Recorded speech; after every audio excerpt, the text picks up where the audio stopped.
آج کی نشست کا سوال یہ ہے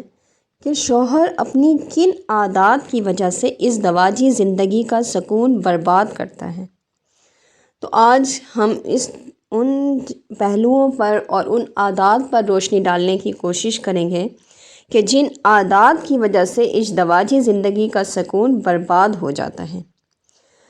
اس میں سب سے پہلا یہ آ جاتا ہے کہ بیوی کو کوئی اہمیت نہ دینا، اسے نظر انداز کرنا، بیوی کو ستانا،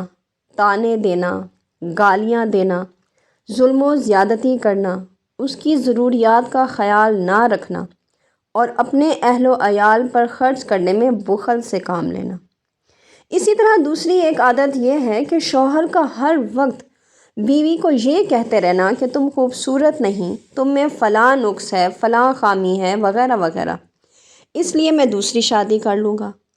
ہر وقت بیوی کے سر پر طلاق کی تلوار لٹکائے رکھنا اور ذرا ذرا سی بات ہو تو دھمکیوں پہ اتر آنا کہ میں تمہیں چھوڑ دوں گا، طلاق دے دوں گا،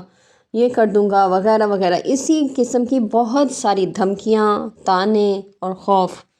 حالانکہ اللہ تعالیٰ کے ہاں حلال امور میں ناپسندیدہ ترین شے طلاق ہے، اور یہ اختیار صرف اسی وقت استعمال کیا جانا چاہیے جب زوجین کا کسی بھی صورت نکاح برقرار رکھنا ممکن نہیں رہتا۔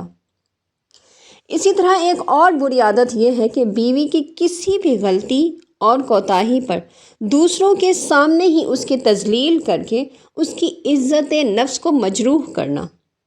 اس بارے میں حضرت علی بن ابی طالب رضی اللہ تعالی عنہ روایت کرتے ہیں کہ رسول کریم صلی اللہ علیہ وآلہ وسلم نے ارشاد فرمایا، سوائے برگزیدہ اور عزت والے شخص کے بیویوں کی عزت کوئی نہیں کرتا، اور سوائے ذلیل اور کمینے شخص کے کوئی ان کی اہانت نہیں کرتا۔ شوہر کا بیوی پر ناجائز پابندیاں عائد کرنا،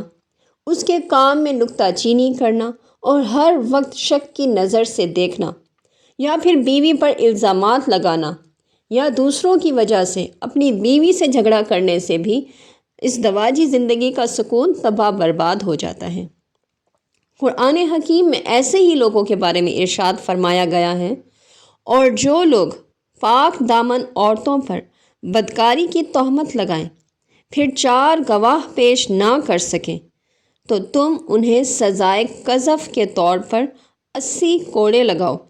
اور کبھی بھی ان کی گواہی قبول نہ کرو، اور یہی لوگ بد کردار ہیں۔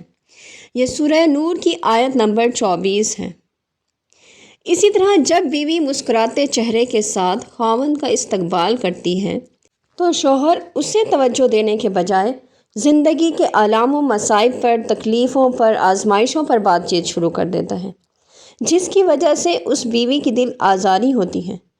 اور اگر یہی صورتحال لمبے عرصے تک برقرار رہے تو پھر اس سے گھر کا سکون برباد ہو جاتا ہے۔ اسی طرح بیوی کے والدین اور عزیز و اقارب کو اچھا نہ سمجھنا، ان سے بے اعتنائی برتنا، انہیں اہمیت نہ دینا، یہ چیزیں بھی گھریلو ناچاکی کا سبب بنتی ہیں۔ مختصر طور پر یہ تمام وہ بری عادات ہیں جن کی وجہ سے بیوی عدم تحفظ اور احساس کمتری کا شکار رہتی ہیں، اور انہی عادات کی وجہ سے ازدواجی زندگی کا سکون برباد ہوتا ہے اور گھر کی دیکھ بھال اور بچوں کی تربیت کے امور نظر انداز ہو جاتے ہیں۔